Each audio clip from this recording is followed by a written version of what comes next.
যদি সংস্কার সংস্কার করে আমরা এই আলোচনা দীর্ঘ থেকে দীর্ঘায়িত করতে থাকি, দীর্ঘতর করতে থাকি, যেটাই হোক না কেন, এই সংস্কারকে যদি বাস্তবায়ন করতে হয়, নির্বাচন ছাড়া আর কোনো রাস্তা নাই। রাজনৈতিক দলেরা যে কথা বলছে যে তারা ছাড়া সমস্যার সমাধান করা সম্ভব না, তারা তাহলে 53 বছর সমস্যার সমাধান করে নাই কেন?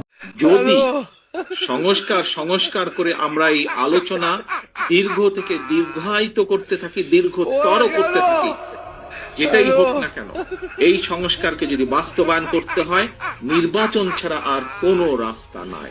রাজনৈতিক দলেরা যে কথা বলছে যে তারা ছাড়া সমস্যার সমাধান করা সম্ভব না, তারা তাহলে 53 বছর সমস্যার সমাধান করে নাই।